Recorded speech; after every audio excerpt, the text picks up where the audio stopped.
If you're actually into going fast, this has become undeniable. So of course you're still going to have the ICE guys that are all like about the build and the modifications and that slow sort of burn up to where they get. Whereas this, it's like a light switch. It's just, you got it all right now without a lot of the challenges and the constant tuning and tinkering and stuff that comes with the ICE side of it. The time we spend, like Tim said too, tinkering with, exhaust, or tinkering with getting the timing right or your mixture right.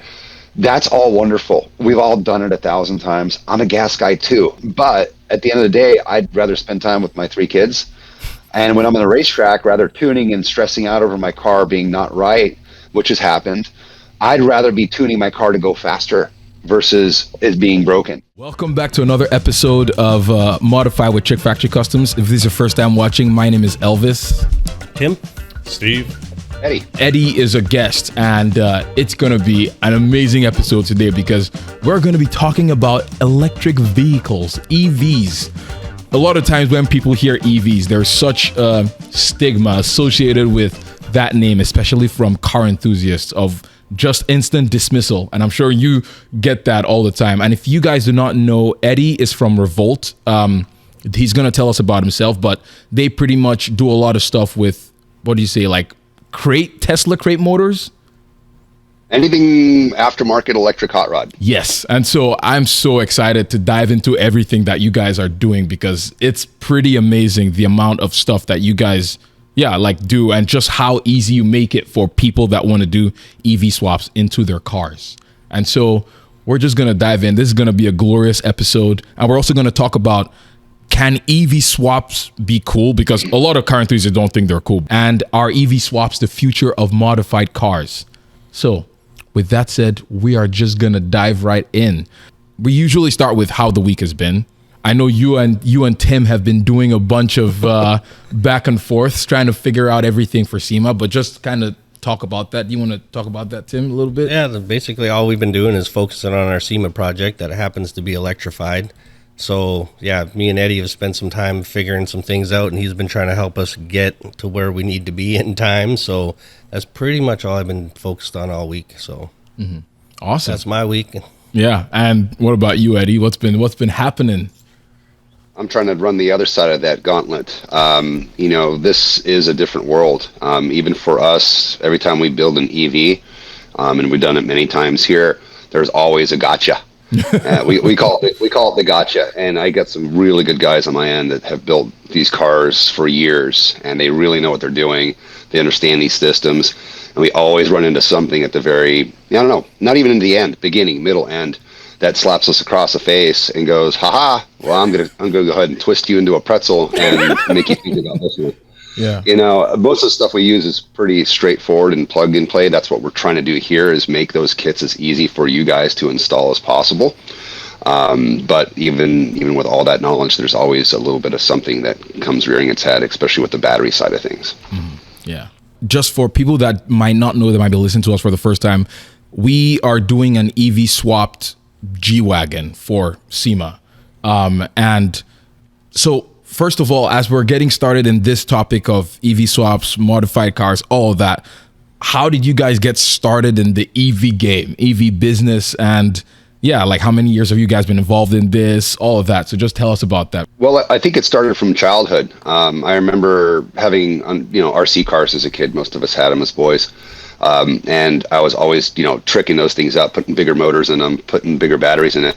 I remember very vividly, like when I was like 10 or 11 years old, going, this thing is so fast scale-wise. I mean, those things were just ridiculously torquey, quick, wow. And I'm like, why can't we just make this bigger? And my dad just kind of looked at me and went, whatever, kid. But fast forward 30-some years, here we are. And, I dabbled with stuff, my whole life with electric motors. Every time my dad would bring home junk, I'd go through it and go, oh, there's an electric motor. Let's make it pull a pulley and maybe a propeller. And I just kind of moved on. And I started building e-bikes about 6-7 years ago. Then I started building electric skateboards, and then it kind of crossed over into cars. I said, how can we make these cars go faster. And Tesla's already got it figured out. They got a great platform, lots of horsepower. You're looking at 5,000-pound cars. They're wrecking everybody at the quarter-mile track. And the sedan that you put your family into, it's like, okay, it's here. We got to do something with this. Either I'm going to do something with this, or someone else is going to do something with this. So I literally sketched out something on a napkin on travels with my brother in Europe one day. And I said, look, I'm going to do this. And he goes, well, that sounds stupid. Why isn't someone else doing it? And I said, I don't know. And well, here we are. Fast forward to today, we got these nice crate motors that we put together, and we stuff inside these old gas cars, and we're just making them go faster. The first car I did was a 1967 Mustang as our test mule. No pun intended there. And that car is a riot. It's my daily driver now. That's I pretty love amazing. driving that car. Wow. Yeah. Sorry. No, go ahead. No, it looks like you're going to say something. Sorry. No, I just got an opportunity to ride in that car, and it's pretty vicious. Oh, you've ridden in it? Oh, okay. Pretty sick. That's amazing. Did you go to school for any of it, or you just like dove into it and like you were like, oh, we're just going to see what happens and figured it out as you went, or no? Funny you asked that question. No, I'm not. I had no formal education for any of this stuff. I went to school like anybody else. I barely made it through high school because I was either busy tinkering with my RC airplanes and dirt bikes, and I didn't like to do schoolwork because it was just kind of boring to me. You would usually find me in shop class, either metal shop or auto shop. Those are my go-tos, and just through life, I just kind of picked things up. I watched people that are way better than me at everything, at welding, and then I kind of just picked up, and they showed me what to do. And 40 some years later, you start picking up some skills that make some sense. I do have a software background. I've been a software developer for over 25 years, and I own a company that does software. So that has helped me a lot on the electronic side of these whole things. So where an ICE engine is a lot of mechanics, and these days you do have fuel injection, EFI, and everything else with all the computers. I was able to transition right into that very quickly. And also, I do a lot of work in CAD, and I do all the design work here for all our motors. So that kind of background really helps me with all that stuff. You guys have been working together on this EV swap. So how did that start, Tim? Like, how did the conversation go from gas to electric and all that? Just tell us about that. Well, basically, we had a customer that approached us that wanted to do this. So then I started deep diving, looking through all these different EV, we'll call them kits, I guess, packaging, and all these different companies. And with my very, very little knowledge of this and talking to these people, a lot of them seemed like they knew less than I did. So basically, I just kept climbing the ladder, and I ended up at the top, because then you look at this thing and it's like the packaging is amazing. Beautiful. Yeah, like the thing is unreal looking. Yeah. So it's like, I'm sure we'll get into like all these EV hater guys, but even when they come through the shop and then it's like, what are you doing to this? You're like, oh, we're converted into electric. And then they look and they're like, oh shit, that's serious. Like that thing looks nuts. Because most of them, we were talking about it earlier today, like in the interim of us having started this project, I got all these other EV companies that are like asking me for advice now. And I'm like, how are you a company asking me? I have no idea what I'm doing. Like, I'm just like, if I didn't have these guys to lean on, I would be screwed too. And I started at the top of the game because I want this thing to work perfectly. Whereas a lot of this stuff, it just seems like these do-it-yourself kind of kits, and they're relying on me and my money to be able to develop their product. Oh. And it's like, so it's kind of a weird industry at this point right now. So that's kind of, the more people I talk to, I ended up right there. Yeah. Because it seemed like the best packaging, the smartest sort of plan for it, and it seemed easy to me. I'm like, oh, all I got to do is take this and put it in there. That's it. That's evolved. But I mean, it's probably the easiest route that I was able to find, because so much of this stuff is sorted out for you. Yeah. Whereas all this other stuff, I would say, I don't know, he might be able to correct me, I'd say like 1 in 10 EV projects actually makes it to the street. Really? Because it's overwhelming. Shit. It's a huge thing. Like packaging is a problem. And then just everything that goes with it, it's not as easy as just putting some batteries and a motor in. Like, it's just not. You mentioned it's not as easy as putting battery in and all of that stuff and just the electric motor in. And so for like you guys, how did you, I guess, simplify it? Like, how did you guys work on simplifying it to make it still not going to be as easy as that, but I feel like you guys make it almost a plug and play affair for the most part. and so make it a lot easier than it would be if you were just to go do it on your own and gather all these components. So yeah, and that's what we try to strive for here. Is, you know, I had the same problem as Tim had. Is when I first started looking at other things, I'd realize that people call them kits, and then they send you a bunch of pins, and they don't even send you wires and a basic wiring diagram that doesn't really make sense to a lot of people. And you're going, how the hell am I supposed to follow this? And, you know, I've done wiring my whole life. I could understand stuff like that. And even to me, it was like, okay, what goes where? Why can't someone just make a kit? I mean, it's not that hard. Cars are about 20 feet long. They have 4 wheels. So let's make a cable that goes from one end to another, so we could put, you know, whatever VCUs or your gas pedal over here. And that's what I kind of strive to do, is I want to make a kit that is as simple as possible. You could drop it in, and our drivetrain does that. Everything's been pinned. Everything's been done and tested. Each one of our motors runs out of the box. All you got to do is add 400 volts. It sounds easy, but once again, the battery part gets complicated. It's 2 separate systems. You know, the drivetrain's one thing, and the battery and componentry are the other. But our systems are kind of set up that way, that we want our clients to be able to drop these in and get them going. The Mustang last year for SEMA, we had it painted. So the Mustang 2 weeks before SEMA was completely stripped. There wasn't a single thing inside of it, just the body. We put it on a Roadster Shop chassis when it came in. Within 2 weeks, we had the batteries, motors, and everything talking to each other, and that car drove in and did burnouts out of SEMA on the show out. So cool. That is amazing. And so you mentioned your Mustang now. So talk to us a little bit about like weight distribution, because I feel like that's one big thing that people don't like take into account. Because Steve, you've done a lot of wiring. Like you've done a lot of wiring, and you've seen from like all the kits, all the levels of kits. And to talk to us about that, like how that changes and how like you've had to deal with weight distribution and work with them and all of that. Well, obviously, like when it comes to the EV side of things, you have this massive battery bank that has to end up somewhere. So whether it's all the batteries in one place or spread throughout the vehicle. And for the G-Wagon, we're having them going to be spread throughout the vehicle because there's not really one spot to put them all, for one. And then 2, to try to spread the weight out over across the vehicle, so we don't have this huge amount of weight hanging over the back tires or somewhere that's just not a happy spot for something as high as the G-Wagon's going to end up being with the big lift kit on it.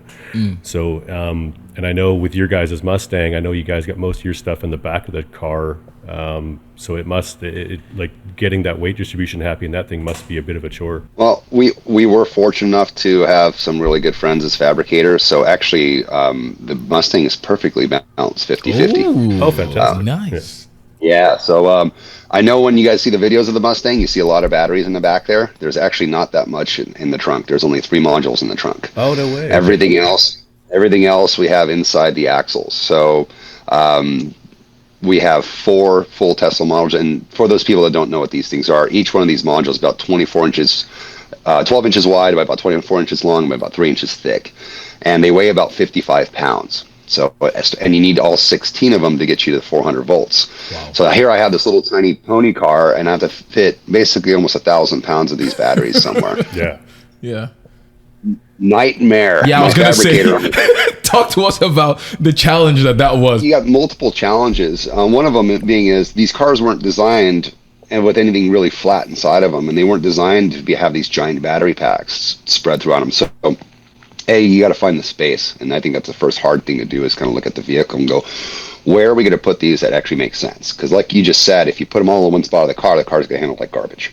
You don't want that. Also, placement forward, backwards. You want the car balanced out. You don't want too much understeer, too much oversteer. And plus, if you put it outside the axles, the car's going to wag a lot around corners and just feel very unsafe. So when we plan things, it's where are we going to put them first that makes mathematical sense when it comes to actual weight displacement. And then secondly, to put these batteries in these vehicles, sometimes you have to tear up floorboards, you have to cut out sheet metal. And given my Mustang's a unibody car, when I start cutting sheet metal out, that starts degrading the properties of the vehicle. Integrity. Yeah, structural integrity is gone. So we put a Roadster Shop chassis on that to kind of help with that whole thing, and we put a full chromoly roll cage from front tip to tail. I'm a race car kind of guy, so I like that racy look. So we have a full cage in it. So that was kind of how we handled the structural integrity. And then third, safety is a big part too. And I'm not putting these in any order, but this is the three things I always think about is okay, safety. I got Tim Allen's car here in the office right now that we're converting. It's a 1934 Ford Victoria, and yeah, it's a beautiful car. Bodie Stroud did an amazing job running on that car. I mean, that's 5 years of work they put into this thing, and it's flawless. The chop is beautiful. And the car came to us, and Bodie's an ICE guy, so he came because he needed some help with the electric setup. And the number one thing that I kind of wanted to go over with him is, okay, we got these batteries, and they're in positions that if they fall out or break off, they're going to cause some severe damage to the people either inside the car, people around it. So we went through and reinforced all the battery boxes, rebuilt all the battery boxes, got them all re-laser cut to kind of grab those things and be able to make sure that they're not going to come out and say hello to you if even no impact. Yeah. Wow. So in that instance, in that car, are they all in the floor pan, kind of underneath the seats? Because that car is a 35 Ford is not a very large car to start with, as far as width. No. Like, so you have your space dimension issues right off the bat with that car because of how small those things really truly are. Yeah, what we did there is we were able to put some in the front cowl in front of the Bodie redid the whole firewall. Yeah. So we have 3 modules up there, kind of right before the engine. So they're between the firewall and where the engine used to go, and then he has 4 modules in each side of underneath the seats. So he built these gigantic, basins basically for batteries. So they're in the seats, and then there's a few behind the seats, and then in the rear trunk we have a couple stacks as well. So the car there too balanced out pretty darn well. That's not bad getting straight across for sure. Yeah, I mean, it's definitely tight in there, and then now we're plumbing them, and my guy here is ripping his hair out because getting his fingers into those little tiny places is always fun. So, but that's the challenge. I could get a motor in a car in about a weekend. Yeah. Getting the batteries in, that's a whole different ball of wax. It's like one thing actually getting the batteries in the car, then the actual high voltage wiring through all of them. So all the batteries have to run in series. So you have to have this continuous essential battery cable run through the entire car, then to your electronics. So like it's planning all that stuff out in any car is massive. Yeah, there you go. He's got this battery cable there, so it ends up being about that is thick, 3/4 of an inch in diameter width. So like trying to snake 2 of those things through a car is a huge challenge. Oh my gosh! So how has it been on the G-Wagon, like figuring all of that stuff out, and even weight distribution? Because talk to us about that. Well, it's been a little bit of a challenge, but we ended up having to do battery modules like in different places. But I would say that was probably in the early days the single worst representation of an EV vehicle is these guys just dropping slabs in the front, and these things handle miserably. Garbage, yeah. So like everyone that drives one is like, that thing's junk. So I think that hasn't helped the EV conversion industry. No, is a lot of these EV guys aren't necessarily car guys, or the dynamics of the car isn't as important as the conversion is. Yes. So now I think guys are getting smarter and these things are working better. So I think that'll all transition, but it's a lot of work. It's hard. It's a lot of packaging. Mm-hmm. Like if it wasn't for us and like having the ability to 3D scan and CAD design and all this kind of stuff, it would be a very tedious, laborious process. Yeah. Like we get to kind of cheat and create it in computer space. Like we did a battery box yesterday in like an hour and 40 minutes and sent it to the laser cutter and away we go. But, 3 years ago, you'd be like, oh, man, this is going to be a piece of work. But so, yeah, I think it's getting smarter about it, but it is a lot of work. It's huge. Yeah. And I think that's a big part of like the whole process that gets dismissed. Again, like everybody that comes in, they literally just think you put a battery in the back and a motor in the front and you're going down the road. Yeah. So it's been a big challenge for us. And of course, we want to do it well and have a really well-functioning vehicle when we're done, because this is not a cheap vehicle. No. So, I mean, we got the stress of and the expense of the actual EV part, but this is a $200,000 vehicle that we're starting with. So, like, you're gutting, like, literally gutting, like, okay, we don't need this, we don't need this, we don't need this. And it's like, man, we better make this work or we're going to be in a lot of trouble. So, it's a big commitment. But in something like that, the center of gravity of the car is already so never high. Good to start with. Yeah, that's the problem. So is it going to be improved because we're moving all of those things around? I mean, it's going to help with distribution, but center of gravity is still... In this particular vehicle, I don't think it's... I mean, the suspension that we did it is going to definitely help us be able to adjust it, but Yeah, it's not great. It's already so high, and G wagons are notoriously top heavy as it is. Mm-hmm. So it's not. Yeah. Yeah. I don't think if it wasn't for the suspension that we put in it, they would probably be horrible. Because they sway so bad as it is. Like. So like ideally, because I know, or from what I've heard about like Tesla batteries and different cells and all of that, like they use different types of batteries or modules and all of that depending on the years of the cars and stuff. I think there's been an evolution of cells. He'd be able to speak to more to it than me. Yeah. So how has that changed in the past years or like coming years? Like how is that going to affect the way you can place the batteries on your end, Eddie? Yeah, so Tesla, back in the Model S days, when the first Model S's were sold, they had 18650 batteries that basically look like little round cells like this. Mm-hmm. This is actually a 2170, but it's a little bit tinier than this. And there's probably about 7,000 plus and change of these things stacked vertically on the floorboard. So looking about 2.5, 3 inches. But what that does is it keeps the weight really nice and low in proportion to the car. I have a few Teslas. My wife has one as well. Mine looks like a pickup truck because I chopped it up and looked like a Tesla Mino, we call it. But still. I want to see that. That's amazing. That's a conversation for a different day. But what we did is, Tesla's stacking that stuff really low. And then they have modules that are about 55 pounds. As I said, about 24 inches by 12 by 3. And those stack basically sideways across the floor of the car, keeping your center of gravity low. The Model 3s have longer cells of these 2170s, a slightly larger cell. They're a better cell. They would heat away a little bit easier. As Tim said, everything kind of evolves, but it's baby steps. It's not like, oh yeah, tomorrow a solid state's going to take over the world. I don't believe anything will happen. Mm-hmm. So that's what Tesla's doing is, safety is a big thing for them. So they want to keep everything as low to the ground as possible. But they are allowed to build a car around the batteries. Yeah. Where what we're doing is we're building the batteries around an existing car. And the more modular we could get these things, the better. I like using the Model S packs because they are easier to work with. They're still a pain in the butt because they're big. But the Model 3 size packs, the Model Y size packs, unless you have a pickup truck, really, you're not going to do much with those because they are so long. You can't stick them sideways in the car. And then, you have a tunnel usually in most of these classic vehicles. You have all this other componentry, suspension that just was not designed to go around this. So we're always constantly evolving here as well. We do build more and more products, and we don't just have motors. We have electronics now coming out, contactor boxes. We actually are going to be releasing a battery module here next year for the exact reason. Oh, that's amazing. Okay. Yeah. And aftermarket guy. And so for all of these changes that you're making to Tesla things, like you're doing a lot. Like, have you got any feedback from Tesla? And it's like, you shouldn't be doing that, or like giving them royalties for using their products or any of that. Like, have you encountered any? I'm very curious. Yeah, like they're like, we're gonna sue you. Yeah, yeah, something like that. Like, no. Well, before part of my other company, I do a lot of legal work. So we do databases for attorneys. So I do have a pretty big background in legal. I'm not an attorney, but I've been around it for almost 30 years.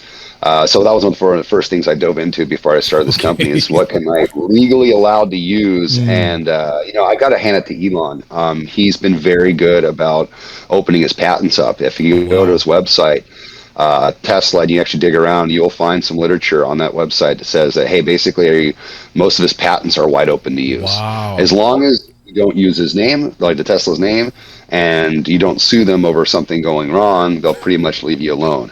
Wow. I did have the privilege of talking to one of the Tesla attorneys at one point. It was kind of off the record, but I did run into him at a car show. We ended up talking about this, and I wanted to double check that what we were doing was okay. And he told me, look, if you decide to sue us for any reason at all because you screwed something up, well, we're going to bite your head off. It's out of sight, out of mind. Plus, honestly, as I said, I'm not branding anything of ours as Tesla. I don't resell batteries of Teslas. I tell my customers to go get them from dismantlers because I'm not in the business of reselling those types of batteries because it's not my thing. And I don't know how the laws work up in BC, but down here, if you buy a car out of a junkyard, it's your car. Yeah. I mean, you can do whatever you want to it. I mean, those are your parts. You know, I don't think so. They don't have an issue with it, and so far everything's been great. We've used some of their parts on the fastest electric race car we built up at Bonneville a couple years ago, and I did mention that there was Tesla motors in there. I never heard anything good or bad from them. It would have been cool to get a phone call going, "You guys rock!" Amazing. But nothing, and that's actually a really amazing segue, because talk to us about like racing and all of that, because I know you guys are involved in it quite a bit. Yeah, so my biggest thing is when I came to this industry, and any industry I dive into, I always look around who the players are and what everyone's doing. I found it kind of funny that you know, people weren't putting these in like, you know, high-end cars or heavy cars. You know, the EV stuff was all kind of Volkswagens, and I had a Volkswagen in school, loved my 55 oval window, but let's be honest, they're cute toys. I wanted something with way more horsepower and something with a little bit more kick. So my instant mindset was, I got to build a car, and I got to show people that it goes fast, because people think electric cars are slow, and I wanted to kill that stigma. So we built the Mustang, and we also built. We had Team Vesco. That's the fastest team at Bonneville. They've had cars that go over 500 miles an hour. They basically gave me one of their cars to use for a few years and say, "Hey, look, it's got a tricked out Sanderson V8 in here, but produces almost 1,000 horsepower on nitro. Can you put something in it that's equivalent?" I said, I did the math real quick, and I said, "Yeah, I can." So we got that car from them, and in 4 months, I had a team of my guys and myself working around the clock to convert a car that was built in 1957 that had endless records on it, at Bonneville, and it went faster under electric combustion than it ever had under gas, and it also set 2 records, broke the national record and broke the world record of fastest electric vehicle. Oh my And the top gosh. speed was almost 360 miles an hour on that thing. That's wild. That is insane. Like that. Sorry. Go ahead. No. I was just gonna say that's insane. That is so cool, because Steve, you do a lot of stuff with actual, like you do a lot of pro mods. Yeah. You wire a lot of pro mods, and you see how much power like some of these cars have. Oh yeah, like it's not uncommon for the cars that I do mostly in the 3,000 to 4,000 horsepower range. That's It's insane. Pretty standard for pro mod class these days. But moving forward, like it would be fun to actually get somebody with a proper double rail car and actually do a full proper EV setup in it and actually go see what it can do in the quarter mile. I'd be super curious. Yeah. That's also interesting, because you've been in some of these cars, and you've probably driven some of like insane. Nothing of that level, no. I've only been in cars up to about 1,500 horsepower. That's still a lot of power. So I'm also wondering what the difference is gonna be like in a high, like, so how much power did that land speed car have? At the shaft, we're producing about a little over 1,000 horsepower, but the torque at the shaft was over 1,000 pound-feet. Oh my gosh, that is insane. And that's what we like to tell people. We don't like to talk horsepower as much, because That's horsepower sells cars, torque moves them, and everything's based off of torque. And we don't really have a torque curve like an IC engine where it kind of has to build up and then it hits its peak. Our torque is like this. It just goes straight up, and it sustains there until it hits its voltage cap, and then it drops off. Yeah. So we could use that car that went to Bonneville and did almost 360. It only had 1 gear. Yeah. It went straight to the differential. There was no gearbox in that car. Wow. Okay. So like a solution to make it go even faster would be to add another gear then? Like, have you done that yet, or no? We had no gearing issues at all. Oh, okay. I wasn't sure, because even with a lot of Teslas, I don't know if they've changed it now, but I know they usually have 1 gear. Correct me if I'm wrong. I don't know about all of it, but they have 1 gear, and so usually whenever they hit that top, like that's usually it. And so I know for like companies like, I think maybe Remots, if you want to say it right, but I think they use two gears. This is what I've heard in theory, but whenever they hit the range of 1 gear, then the second gear takes over. So that's like for more like higher speeds, just for more sustained speeds, I guess. So do you guys do any of that? Have you experimented with any of that, or? Yeah, we've experimented with multi, gear boxes. Right now we're making an adapter to a Tremec, so our motors will work on a Tremec because I've had a couple people really beg me for that. It's kind of an oxymoron because you're not going to be able to use all 6 speeds. The gear ratios are completely different Yeah. than what our motors will use. Because the amount of torque we could sustain, the RPM we could sustain is much different. But there are a couple companies I'm working with that they're coming out with 2 speeds, which is great. You have the Boulevard Bruiser and then more over the highway gear. Drag racing and then Bonneville is second gear. So you're not going to see these big 6 or 10 speeds in these electric motors because we run more efficiently than ICE. ICE has much smaller of a Overton window of efficiency to torque, where we have a very large window of efficiency to torque. Plus, we're making very little heat on top of it. Most of these motors you see these days coming out, they're like up in the high 90% efficiency. That means 90% of the energy that goes, 96, 94, 98% of the energy goes in these motors gets used as mechanical energy. It doesn't burn off into heat or any other parasitic issues. And yeah, so Tim, talk to us a little bit about, because you've experienced also a lot of power on like internal combustion engine.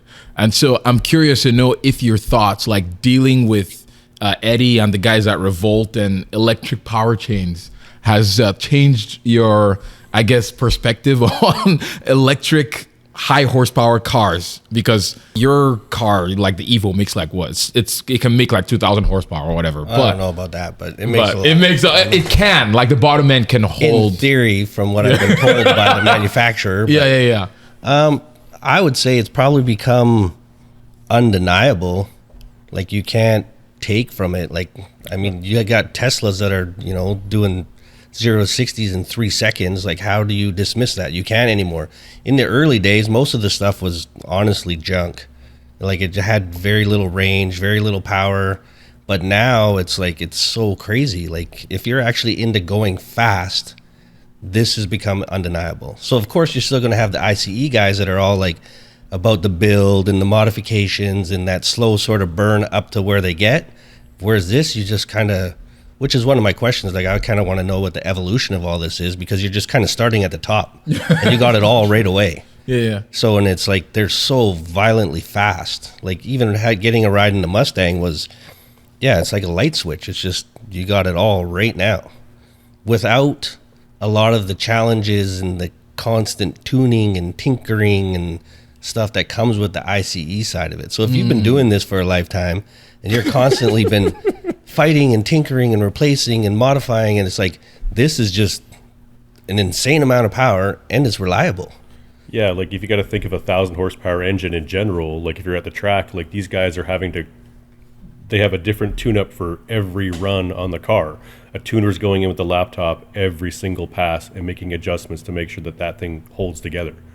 So to have something like the EV side of thing goes, where you have this incredible amount of power that doesn't require a constant laptop hookup between each round, could be an amazing thing as far as racing goes. But I do get that it loses a bunch of the drama with the noise. I understand that part of it, but I mean, part of the journey is like, that's half the fun. So it kind of removes a little bit of the journey. But I mean, at a certain point in your life, it's like, man, I just want to get where I'm going. Like that's. So this side of it, it's pretty cool, and it's a whole new thing to learn.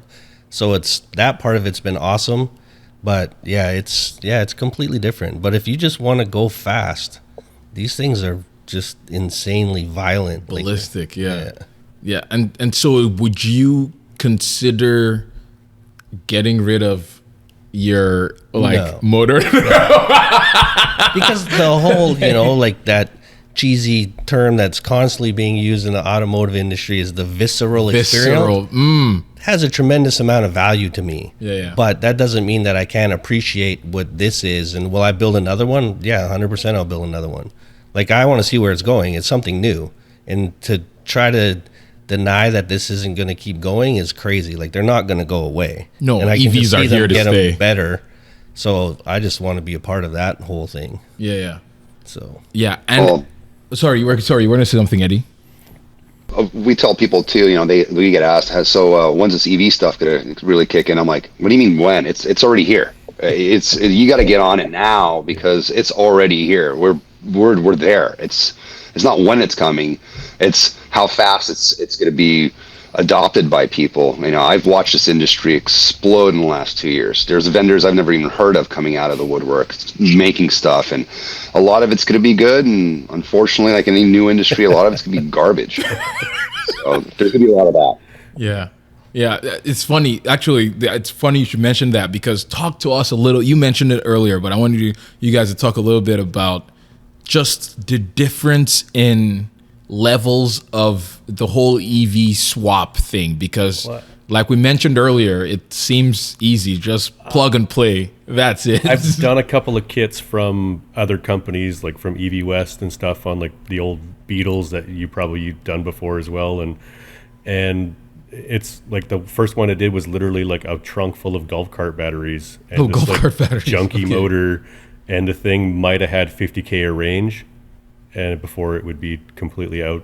Wow, 50 kilometers. Yeah, so like it's like, but this was like 10 years ago or whatever it was. So so it's grown substantially since then.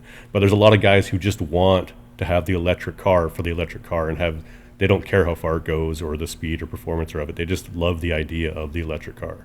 So there's a huge difference between that, where being Tim and Eddie, like, we want the performance version of it. We want to go fast. We want to see what the limit of these things are, where some people don't. They just want the idea of it. Yeah.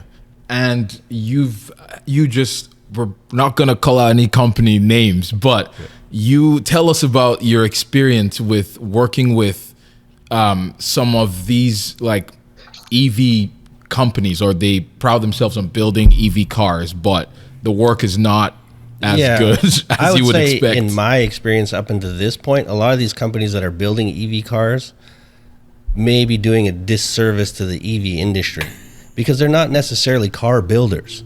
So now that you have guys that are like legitimate car builders working with guys like Eddie and trying to create an amazing finished product that actually functions, and more of those get out there and more people get to see them do what they're actually supposed to be doing, I think it's just going to take off even more, because some of the stuff that's getting electrified now is amazing. These are amazing cars built by amazing builders. But up until now, most of what I've seen is like do-it-yourself kind of guys, which is cool, do your thing. But like I said earlier, there's not a lot of actual thought into the dynamics of the vehicle when it's done, and it's a drivability. The focus is just the EV conversion part of it, which is a romantic idea, and a lot of people do it for environmental reasons and wanting to participate and all that kind of stuff. But I'm more on the performance side of it and creating a cool car, and it just so happens that my customer wanted to use an electric motor.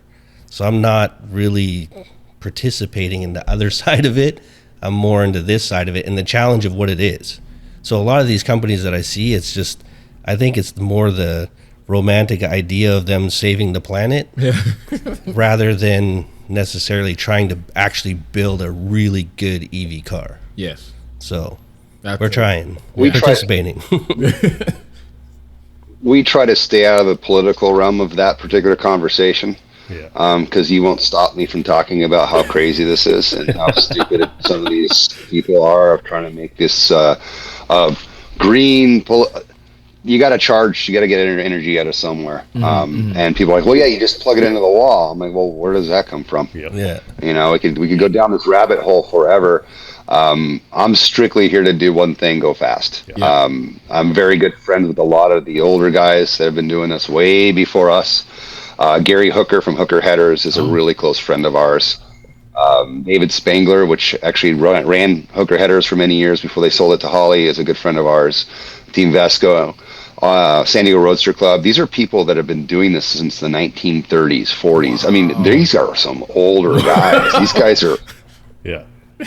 They're in their 80s. Wow. Pete Ardema is, I think, 85. He builds his own V12 Hemis by hand. They're 20 liters. I mean, this guy's a genius. I mean, these people will blow your mind. They have forgotten more about cars than I will ever know.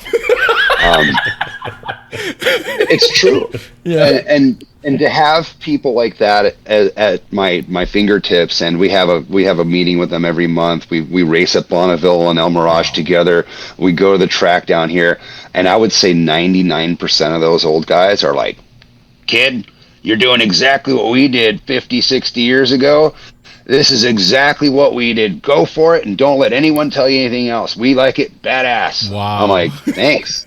So we call it hot rodding 2.0, and we get a lot of really cool, guys like that really respect it. The hate part is fun too, because anytime we post anything, and you've already been on the back end of this thing a couple of times, that people the keyboard warriors get on their keyboards and like, you desecrated American Classic, you guys are pieces of junk, and they start calling you names and telling you who they think you voted for. I'm like,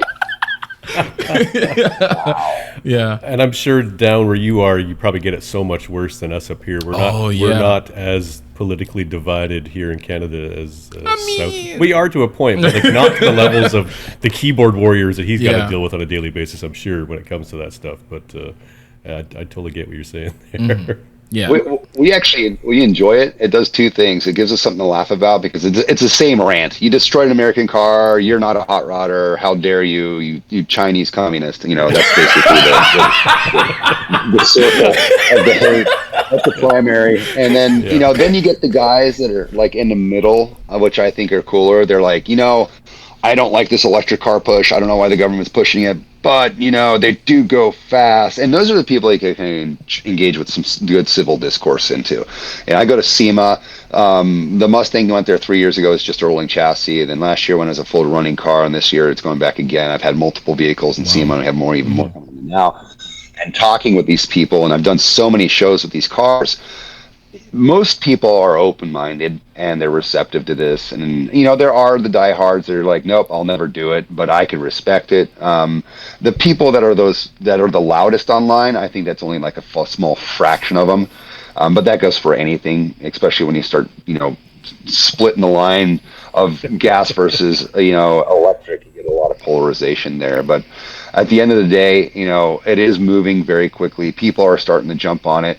All the old timers that I'm dealing with right now, they're the real hot rodders. Those guys started hot rodding. Mm-hmm. They're into it. They're just like, you're just going fast. Yeah. Who cares what people say? Yeah. Go beat them at the track, and we have now. Yeah, because like Tim said, it's undeniable now because of how fast they are. A Model S that weighs what, like how many, 6,000? I don't know how many thousand pounds it weighs. 5,000 pounds. But it's so heavy, but it does 0 to 60 in like what, 2.5 seconds or something. 1.9. What? Like that blows my mind. Yeah. And so the potential that has, putting it into like, I don't know, like a classic car or something, I feel like is so amazing. And like Steve said, you don't have the trouble of a lot of like, it is half of the fun, like trying to explore, how can I go faster, or how can I exploit all of these little tricks and these little things. But at the same time, you have to appreciate the fact that you're like at the top of the game with relative ease for the most part, and you can do it over and over and over again. And not, I mean, the only thing you might worry about is snapping the whatever, like drive like axles or something because of the power, but you can keep on doing it. And I think there's so much in that. Like you said, you just want to go fast. Like that is the key. Everything else behind, how do you go fast is a different thing. But that same thought, I think, is what people need. And like, I just want to go fast. Everything else is that appreciation of speed, if I should say it. Yeah, which I think a lot of people don't really like. We post stuff all the time, and you get the builder guys that are like, it's all about the build.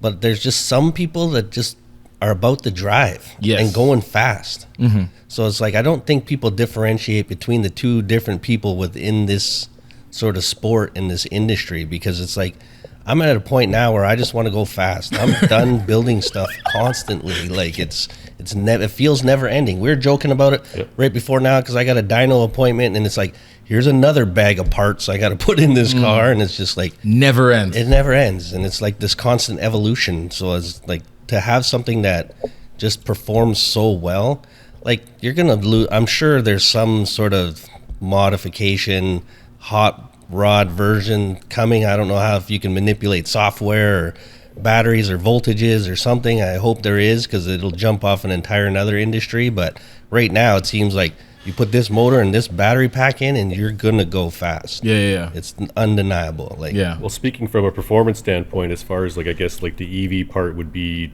traction strategies. Like as these things become more and more powerful and readily available, traction becomes the issue with any car, no matter what you do. So I don't know what's coming up as far as being able to have some kind of high level traction control in the EV stuff. It's funny that you mentioned that, because that's exactly what they're working on. We could produce so much torque right off the bat that even the motors that we use, Model S Tesla motors, when you floor them, they don't instantly just grenade the tires, even though they can. Yeah. Now, we have used other software to get around some of those slew rates that Tesla programs in their motors. And if we open them wide open and you slam on that throttle pedal, you're just going to braking axles, you're going to torch tires. But Tim said it perfectly. It's so high up already. Yeah. It's how do you mitigate that, and how do you get that into a car correctly so it could be drivable? There is such things as too much power in the wrong direction. If you can't stick it, it's worthless. And then if you can't stick it at the right time, then you're spinning tires and you're losing races. Bonneville, I'll keep going back to this because Bonneville is a very, very, very, it's an evil place, but it's beautiful. It's evil in the way that it will break you to pieces. You are stuck out in the middle of the sun, 100 degree weather, in the middle of a salt dead man's land. There are no tools, there are no shops, you got to bring everything that you need to finish and work on your car with you, and it will break you down like that. We happen to be there with some of the best guys in the industry with Team Vesco. They're breaking stuff. Everyone's breaking something. 9 times out of 10, the car goes down the salt, you hear something explode or a gearbox goes on it. A 5-mile drag race these guys have up to 5,500 horsepower, anywhere between 0 and 5,500 is the most I've seen out there. And people break stuff. And I remember our first run when we built that yellow car, the little Giant, we never had a chance to test the car. I didn't have time. Literally, would you ever take a car to a drag strip that you didn't drive? No. We do it all the time, Sid. Oh, you do? So, Okay. We'll build a car here and we'll send it to Georgia for a big dollar race, and we don't know if the car works, but we'll send it down there anyway. Oh my gosh. Wow. But you guys have done this 1,000 times and you're pros. Yeah. This is like our first shot. We're like, everyone's looking at me because I'm the one behind the whole thing. They're like, you think it's gonna work? I'm like, Hopefully. it better work. The most testing we did, it's so funny. We actually had the car never came off the trailer. The car's almost 28 feet long. Trailer's like 34 feet long. It doesn't fit anywhere. It doesn't turn. It's not like a regular vehicle. You can just put it on dollies and move it around. So we had it sitting on the trailer for the 4 months we had it. And the night before Bonneville, we pulled the back wheels off the ground with one of my forklifts, revved it up to 200 miles an hour, and then, okay, nothing broke, and the belt moved a little bit, so let's make some small adjustments. We put the car back on the wheels, packed everything up, went to Bonneville, and I remember being on the starting line for the first time for our shakedown, and my brother's standing next to me, and he's extremely pessimistic. He just looks at me and goes, "You better hope this works. You're screwed." And then car rolls off the line, and I'm like nail biter, right? I'm just sitting there going, well, there's nothing I can do at this point. Yeah. And I watch the car roll down the line, and it starts making a screaming noise, and it just disappears. And I jump in the chase truck with Rick Vesco, and we hear the mile markers getting counted off, and it did like 280 miles an hour for its first shakedown run. And Rick, nice guy, looks back at me and goes, "You know what, kid? We gave you a 1 in 10 chance of just getting down to the end of the track. Good for you." I'm like, "What? You didn't think I'd be able to pull this off?" He goes, "Nope."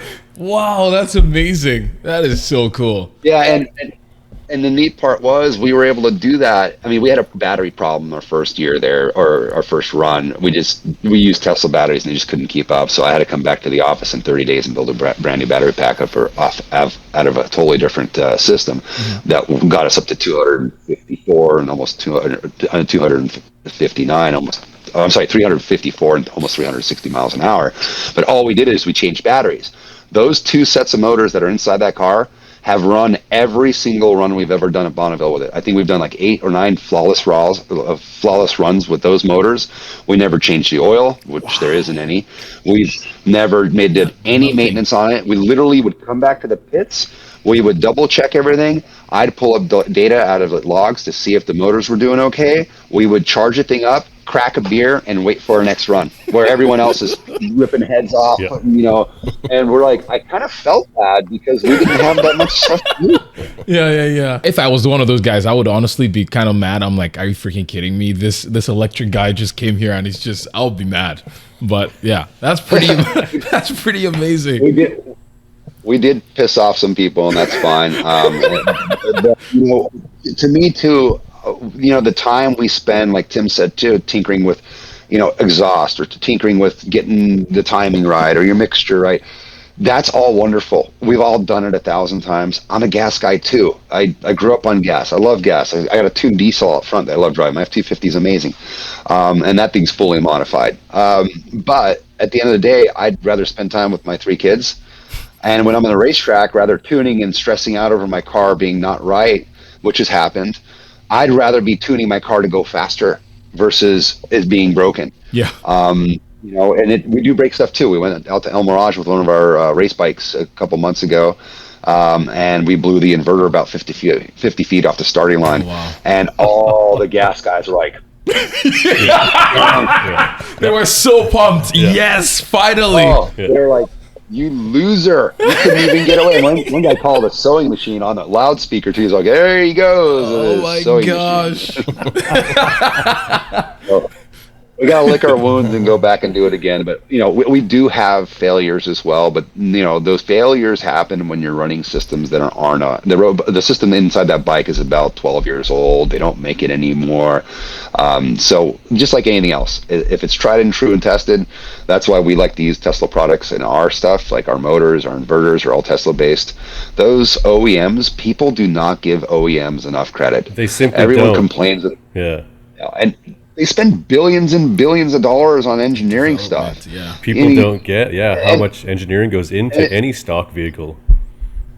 Absolutely. And I mean, okay, we all build cars here. Our car is going to go do 200,000 miles and not really have any major mechanical flaws in them. Yeah, right. Right? Yeah. You'll buy a cheap Honda, I think will go 500,000 miles on you. It's like, there's a lot to be said. I didn't know you could hit limits on the types of batteries. So talk to us a little bit about that, like how you tune the engine's internal combustion. You're trying to squeeze every last ounce of power out of it. Is it still a similar way with like electric? Well, yeah, there is a lot of different types of tuning. Mostly with electric motors, and kind of like gas too. You're moving fuel from a gas engine from one state to another, and how efficiently the combustion process happens and the power it produces in between there is basically your output. Electric motors are very similar. You have a battery that has a lot of DC power in it, and then you have a motor that's being basically pinwheeled with that electricity. The faster and more efficient you can make that circle, the better your motor is going to run. I could take a little tiny motor and make 1,000 horsepower out of it, but it's going to blow up on me, catch fire, and explode. So you want to make sure your proportions are right too. That you have if you are going to be running a high system with a lot of amperage, a lot of voltage, you want a motor that could be able to sustain that. But also the battery is the biggest trick. So that Bonneville car, same everything. One battery pack, they're both 400 volt battery packs, so no difference in voltage. One of the battery packs, the Tesla pack, couldn't go over 300. Wow. It kind of pittered out at 295 miles an hour. It just could not give us enough push because the voltage sag was too high. So I had 2 motors in there pulling about 1,200 amps each. So I got 2,400 amps being drawn out of this battery pack. When you pull that much amperage down, amperage is flow. It's like how much fluid is going through a pipe. The pipe size depends on how much you get, and then pressure is voltage. Like that's PSI. Voltage is pressure. So even though I have 400 volts, if I'm trying to suck out all that amperage, all of a sudden my voltage drops. It's like your wife turning on the curling iron at the house, or you flushing the toilet and you see the water stop coming out of the faucet. Batteries are the exact same thing. If they can't produce the power that you're demanding, you're going to have other issues. You have heat buildup because your amperage is going to go up. So our first battery just couldn't keep up voltage wise and amperage wise, and we ended up cooking the battery. Luckily, nobody got hurt. Wow. A month later, we built a new battery pack for it. Same voltage, except now we expanded the current levels and the type of chemistry that we were using. It wouldn't sag. So under full throttle, my Tesla battery would drop down almost 200 volts under full throttle. Wow. So I just lost half my power. On the new battery pack, I only lost about 50 to 60 volts. So, I almost quadrupled the amount. So from going 295 miles an hour to almost 360, I know 70 miles an hour doesn't sound like a big deal to you 70 guys, miles but an when hour you're going at those 300, speeds, it's massive. Yeah.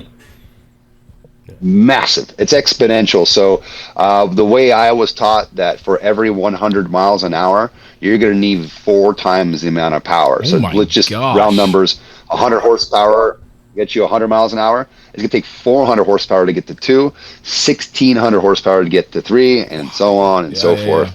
I'm just using round numbers, depending on your drag coefficients, but that is heavy stuff. And so that translates same way to electric cars too. It doesn't change power wise. Nope, not at all. It was actually funny because the first year that we had the battery pack issue, all the old timers were sitting there going, well, let's try a different gear set. So we had a quick change in the car. They kept changing gear ratios on me.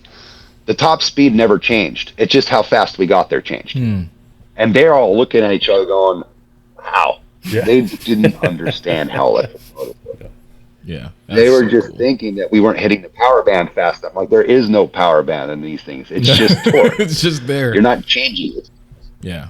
Yeah, physics becomes much simpler with an electric motor because I don't have camshafts. I don't have, timing issues. I don't have all this other stuff that, like, oh, maybe we missed something. I'm like, nope, this is physically how much this motor can perform. You're not going to change it. That's it. Unless we start, it's not being fed enough. It was getting robbed of power. So how do we change that? Batteries. And batteries are the biggest thing that I've known that for performance. I mean, if you have a high performance motor like one of ours, you could have it perform amazingly, and you could have it perform depending on what battery pack you stick in. The car that you guys built for Bonneville, is that, you mentioned 2 motors, is that one on each back wheel, or is that like one in the front, one in the back, like an all-wheel drive system, or no? No, it's twin motors belted together with a 6-inch Gates blower belt. So basically you have a master and the slave motor, and then the bottom motor has a shaft directly connected to the drive line that goes to the quick change rear end.